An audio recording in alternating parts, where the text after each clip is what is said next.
بسم اللہ الرحمن الرحیم۔ ناظرین، آپ دیکھ رہے ہیں گڈ نیوز ٹی وی اور میں ہوں آپ کا ہوسٹ یوسف مدنی۔ ناظرین، آج ہم بات کریں گے والدین کے حقوق کے حوالے سے۔ والدین کے حقوق کے حوالے سے قرآن پاک نے کہا ہے کہ اف نہ کرے، اولاد جو ہے وہ والدین کے آگے اف تک نہ کرے۔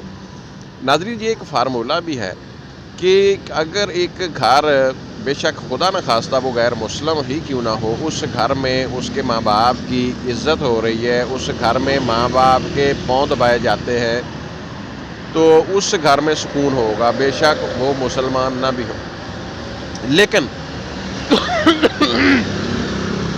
لیکن اگر دوسرا گھر مسلمان ہے، بے شک وہ پوری فیملی کلمہ پڑھتی ہے آخری نبی صلی اللہ علیہ وآلہ وسلم کا، لیکن وہاں والدین کی عزت نہیں ہوتی، وہاں والدین کو عزت والا مقام نہیں ملتا، ان کی خدمت نہیں ہوتی، تو ناظرین اس گھر میں کبھی بھی سکون نہیں ہوگا۔ یعنی مسلمان کے لیے دو چیزیں ہیں والدین کی خدمت کے حوالے سے، کہ ایک تو ان کو ثواب ملے گا، اجر ملے گا، اللہ تعالیٰ کی طرف سے جنت ملے گی۔ دوسری چیز، جس گھر میں والدین کے ساتھ اچھا سلوک ہوتا ہے اس گھر میں سکون ہوگا۔ اس حوالے سے آج ہم بات کریں گے۔ ہمارے ساتھ سونیا رمضان موجود ہیں، یہ بتائیں ذرا۔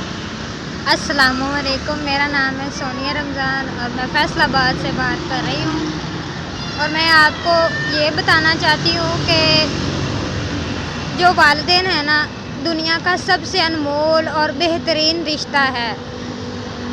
بیوی کی خاطر اپنے ماں باپ کو مت چھوڑیں، کیونکہ ماں باپ وہ نعمت ہیں۔ بیوی دوبارہ بھی مل سکتی لیکن ماں باپ نہیں مل سکتے، اسی لیے اپنے ماں باپ کی خدمت کریں اور انہیں ڈھیر سارا پیار دیں۔ اور ساری زندگی تو اولاد کو ماں باپ اپنے منہ سے نوالے نکال کے ان کے منہ میں ڈالتے ہیں، اور جب بچے بڑے ہو جاتے ہیں تو اپنے ماں باپ کو کوڑے کی طرح باہر پھینک دیتے ہیں، کام کرواتے ہیں، کہتے ہیں ماں بھیک مانگ کے لے آ کے کھاؤ، یا چوری کرو، یا جو کرو اپنا کھاؤ اپنا پیو، ہم تمہیں ایک نوالا نہیں دیں گے۔ تو یہ بہت بری بات ہے۔ یہ میرے پیارے نبی نے بھی فرمایا کہ جس نے اپنے ماں باپ کی خدمت نہیں کی، اس نے اپنے ماں باپ کو رلایا، وہ جنت میں داخل نہیں ہوگا۔ اچھا سونیا، آپ کا تعلق ساس اور سسر، آپ کیسے خدمت کرتی ہیں ان کی؟ الحمدللہ میری ساس بہت اچھی ہیں، میں نے ان کا ذکر سنا ہوا ہے، لیکن وہ وفات پا چکی ہیں۔ اچھا بہت ہی اچھی ہیں، میں نے ان کی باتیں بھی بہت اچھی سنی ہیں، اور وہ جب دنیا سے چل گئی ہیں، میری جب شادی ہوئی ہے نا، تو میں نے اپنی ساس سسر کو نہیں دیکھا، میں نے دیکھا ہوا نہیں ہے۔ یہ میرے رشتہ دار نہیں ہیں، لیکن اب اس وقت یہ میرے رشتہ داروں سے بھی زیادہ عزیز ہیں، کیونکہ میرے سسرال والے بہت اچھے ہیں، مجھے بہت پیار دیتے ہیں، مجھے بہت عزت دیتے ہیں، اور میں ان سے خوش ہوں۔ اور میں یہی دعا کرتی ہوں کہ جیسا ان لوگوں نے مجھے محبت دی ہے نا، ان کی بیٹیوں کو بھی ایسی ہی محبت ملے۔ صحیح ہے۔ اور جب آپ اپنے سسر کی ساس کی خدمت کرو گے تو کل آپ کے بچے بھی آپ کی خدمت کریں گے۔ ٹی وی کے پیچھے لگ جاتے ہیں، اس حوالے سے بتائیں۔ میں تو اس والے سے یہ بتاؤں گی کہ ماں باپ کا اپنا مقام ہے اور بیوی کا اپنا مقام ہے۔ ایک ماں وہ ہے جو تمہیں زندگی اور موت سے لڑ کے دنیا میں لائی، اور ایک بیوی وہ ہے جو ساری دنیا چھوڑ کے تمہارے پاس آئی۔ اسی لیے بیوی کی باتوں میں آ کے اپنی ماں باپ سے اونچی آواز سے بات مت کریں، اور ماں باپ کے سامنے بھی ماں باپ کی کوئی ایسی بات ہو بھی تو انہیں درگزر کریں، کیونکہ جو ماں باپ ہے نا، جب تک وہ معاف نہیں کریں گے تو آپ اللہ بھی معاف نہیں کرے گا۔ اسی لیے ماں باپ کا دل نہ دکھائیں۔ میری آپ سے یہ ریکویسٹ ہے کہ اپنے ماں باپ کی جتنی ہو سکتی اتنی خدمت کریں، اور ان سے محبت پیار سے رہیں۔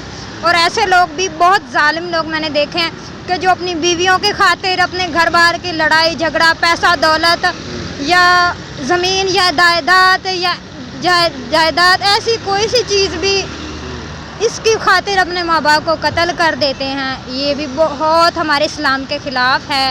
بتائیں سونیا کہ اب تو ایسے کیس بھی ہمارے سامنے آئے ہیں۔ یہ ایک پچھلے دنوں نا بھائی تھا جاپان میں گیا ہوا، وہ واپس آیا تو اس کے بھائیوں نے اس کو قتل کر دیا، اور اس طرح کے بھائیوں نے بھائیوں کے قتل، اور مطلب باپ کو بیٹے نے جائیداد کی وجہ سے قتل کیا۔ تو ایسے جو لوگ اتنا آگے جاتے ہیں ان کے لیے کیا کہیں گی؟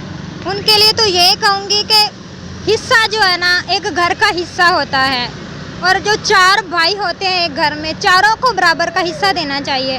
اگر ماں باپ کے پاس کچھ بھی نہیں ہے، ایک مکان ہے یا ایک جگہ ہے یا پیسہ ہے جو آپ کے پاس ہے، اس میں آپ اپنے بچوں کو برابر کا حق دیں، کیونکہ جتنا حق بیٹوں کا ہوتا ہے اتنا بیٹیوں کا بھی ہوتا ہے۔ لوگ ایسے ہیں کہ اپنے بیٹیوں کو دہیج دے کے رخصت کر دیتے ہیں، لیکن اپنی بیٹیوں کو گھر میں حصہ نہیں دیتے ہیں اور اپنے بیٹوں کو ہی دیتے ہیں۔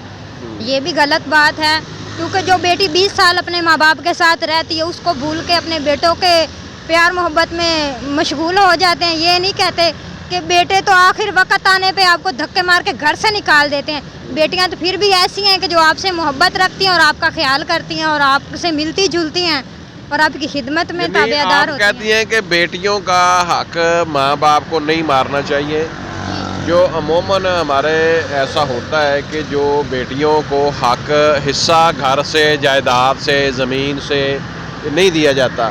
ناظرین، یہ اب گورنمنٹ نے بھی اس کے اوپر بڑا اچھا قانون بنا دیا ہے کہ کوئی بھی شخص، کوئی پڑوسی، کوئی NGO، کوئی ادارہ، پولیس، تھانہ اگر اطلاع کر دے گورنمنٹ کو کہ فلاں بچی، فلاں بیٹی اپنا حصہ بہن مانگ رہی ہے اور اس کے بھائی، اس کے والدین اس کو نہیں دے رہے، تو اس کو حصہ باقاعدہ دلایا جاتا ہے۔ اس پہ قانون جو ہے وہ بن چکا ہے باقاعدہ۔ ایک عورت تھی نا، اس نے بھی ایسا ہی کیا، اس نے کہا کہ تم اپنی ماں کا جا کر نا کلیجہ نکال کے میری ہتھیلی پہ رکھ دو۔ وہ لڑکا بھاگا گیا، اس عورت کی خاطر اپنی ماں کا کلیجہ نکال کے لے آیا، اور جب اسے چوٹ لگی، گرا، تو اسی کلیجے سے آواز آئی کہ میرا بیٹا بسم اللہ۔ یہ آپ نے نہیں سنا ہے کہ ایک ماں مرنے کے بعد بھی اپنی اولاد کو پکارتی ہے، جو ماں باپ کا مقام ہوتا ہے۔ اور آپ لوگ جو ہے نا پیسوں کے لالچ میں، زمین کے لالچ میں، یہ ایسے واقعات ہوتے ہیں، بہت زیادہ ہو رہے ہیں۔ ہمارا معاشرہ بہت ایسے کاموں سے بھرا پڑا ہے، ہر گھر میں کی کہانی ہے۔ جن کے پاس پیسہ ہے ان میں بھی یہ مسئلہ ہو رہا ہے، اور جو جائیداد کی خاطر اپنے والدین کو قتل کر کے گھر میں ہی دفن کر دیتے ہیں، اور پھر جب پکڑ جاتے ہیں تو پھر کہتے ہیں بس ماں باپ نے حصہ نہیں دیا۔ یہ نہیں سوچتے ہیں کہ جنہوں نے 20 سال آپ کو پالا پوسا، ساری زندگی آپ کی خدمت کی اور آپ کو کھلایا، پھر انہی ماں باپ کو برا بھلا کہتے ہو؟ تمہیں شرم نہیں آتی ہے؟ تم ماں باپ کو اپنا بناؤ گے تو تب کل بھی تمہاری اولاد تمہیں اپنا سمجھے گی۔ میں تو یہی کہنا چاہتی ہوں، اور میری یہی ریکویسٹ ہے کہ جتنا ہو سکتا ہے اتنے ہی اپنے ماں باپ کی خدمت کریں۔ اگر خدمت نہیں کر سکتے تو انہیں دکھ بھی نہیں دیں۔ زبردست۔ ناظرین، آپ دیکھ رہے ہیں گڈ نیوز TV اور میں ہوں آپ کا ہوسٹ یوسف مدنی۔ اجازت دیں، اللہ حافظ۔